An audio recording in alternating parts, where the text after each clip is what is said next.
Hakt met z'n allen en een geweldige, fantastische, prachtige, hele mooie vastelovend van het krult er.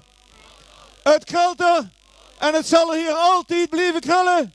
We hebben al heel lang door 11 van de 11e de opening in Gennep. En dat hebben we altijd op een beetje ceremoniële manier gedaan.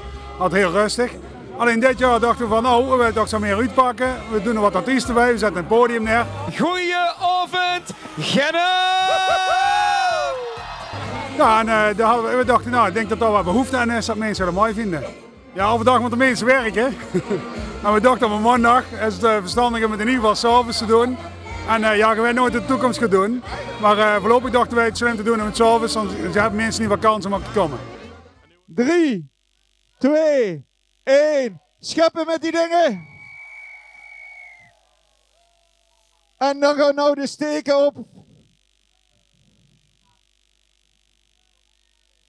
Ten teken dat de vastelovend begonnen is en Hans, je had het Limburgs volkslied klaarstaan als het goed is. Zingen we met z'n allen het Limburgs volkslied en dan maken we er daarna één grote aftrapparty van.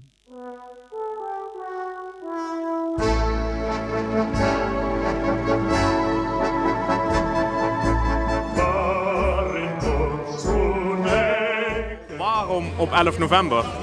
Ja, nou dat doen we al jaren.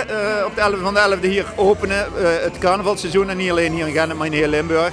Vandaag ook in Maastricht al om 11 over 11 vanmiddag begonnen. Waarom op de 11 van de 11e? Nou ja, 11 is het gekke getal. En met de carnaval doen we geer gek en draaien we de boel geer om. Dat is een van de redenen. Het heeft natuurlijk wel nog een langere geschiedenis. Ik weet er niet alles precies van, maar 11 van de 11e is ook de naamdag van Sint Martinus. En dat is ook in de mensen wist wat delen was, daarom werd dat nog herdacht. En op de 11 van de 11e zitten we ook vlak voor eigenlijk de advent, de tijd naar kerstmis toe. En dat is eigenlijk ook net als de vaste, waar de carnaval het begin van de vaste naar Posse is de 11 van de 11e denk ik een beetje een aanloop naar de advent. Wat een beetje een vaste tijd richting kerst is. Dus daar heb ik er zo het over gelezen. Maar voor ons carnavalisten is het gewoon lekker begin van het seizoen. We gaan nog een aantal leuke weken hebben met allerlei activiteiten.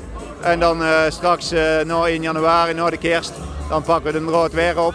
En dan gaan we echt naar de carnaval toe werken. Dan straks, ergens half februari, eind februari is dit jaar geloof ik, de halve zal worden. Ja. Hans, take it away, laat die prinsen maar springen.